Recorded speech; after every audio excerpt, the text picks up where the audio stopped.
तो hello, welcome to my channel Gaurav sir biology.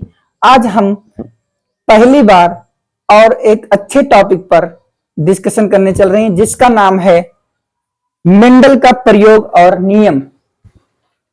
Mendel का प्रयोग और नियम, जिसमें हम आप लोगों को बहुत अच्छे से बेहतरीन तरीके से समझाएंगे। आपको दोबारा कभी नहीं पढ़ना पड़ेगा, इतनी अच्छे से आ जाएगा। तो चलिए अपना पेन और कॉपी लेकर तैयार हो जाइए। तो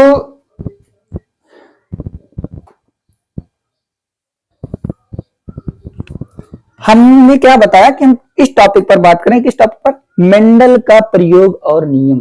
ठीक, तो पहले हम बात करेंगे मेंडल का प्रयोग कौन कौन सा है। अगर हम सिर्फ बात करते हैं प्रयोग का, अगर हम सिर्फ बात करते हैं किसका? प्रयोग का, तो इनके प्रयोग दो हैं। प्रयोग कितने हैं? दो हैं। प्रयोग इनके दो हैं। पहला है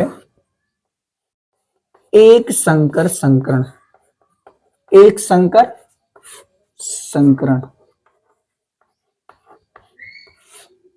दूसरा है द्विसंकर संकरण, दूसरा है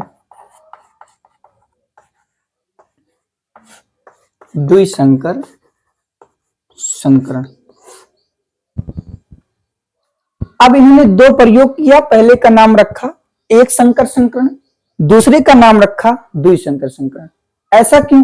क्योंकि एक संकर संकरण वाले प्रयोग में इन्होंने सिर्फ एक जीन ही लिए थे, एक ही लक्षण वाले जीन को लिए थे। ठीक, इसीलिए इस नियम का नाम इस प्रयोग का नाम एक संकर संकरण है।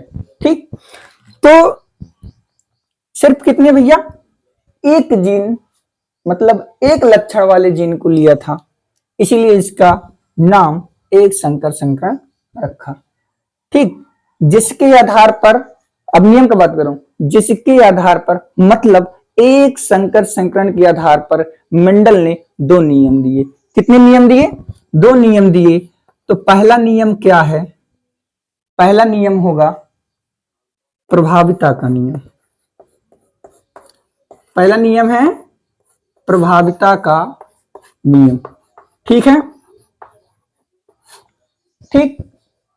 और इसी के आधार पर दूसरा नियम क्या था इनका? दूसरा नियम था पृथक्करण का नियम। क्या था? पृथक्करण का नियम, पृथक्करण का नियम।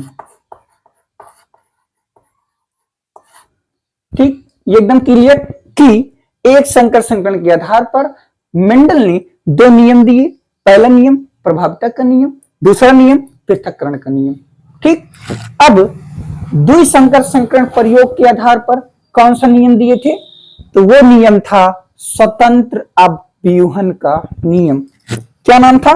स्वतंत्र अव्यूहन का नियम। हाँ बिल्कुल, द्विसंकर संकरण के आधार पर मेंडल ने सिर्फ एक ही नियम दिया था, जिसका नाम है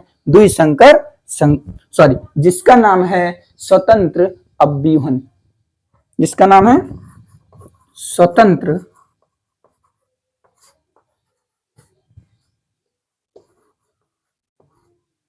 अपव्यूहन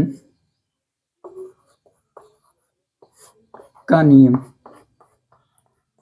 अपव्यूहन का नियम एक बार आप एकदम क्लियर से समझिएगा। फिर से हमने बताया कि मेंडल का प्रयोग और नियम पढ़ने जा रहे हैं। ठीक, तो हमने क्या बताया? मेंडल ने दो प्रयोग किया था। पहला प्रयोग क्या था? एक संकर संकरण, दूसरा प्रयोग था द्विसंकर संकरण। अब पहले प्रयोग का नाम एक संकर संकरण क्यों रखा? क्योंकि इस संकरण में मेंडल ने एक लक्षण वाले जीन को लिया था। ठीक, मतलब एक ही जीन लिया था। ठीक, तो ये प्रभाविता का नियम हो गया और पृथक्करण का नियम इसी प्रयोग के आधार पर, मतलब एक संकर संकरण के प्रयोग के आधार पर लिया। अब बात किया जाएगा द्विसंकर संकरण। इसका नाम द्विसंकर संकरण इसलिए रखा गया क्योंकि यहां दो लक्षण वाले दो जीन को लिया गया था। ठीक, अलग अलग लक्षण वाले दो जीन को लिया गया था, मतलब कि द्विसंकर संकरण प्रयोग में दो अलग अलग लक्षण वाले दो जीन थे। इस द्विसंकर संकरण के आधार पर स्वतंत्र अव्यूहन नियम दिया कौन? मेंडल ने। ठीक, आई होप दैट आप लोगों को इतनी टॉपिक क्लियर हो गई होगी। तो चलते हैं अब हम एक एक करके सबको अच्छे तरीके से, एकदम बेहतरीन तरीके से पढ़ते हैं। ठीक।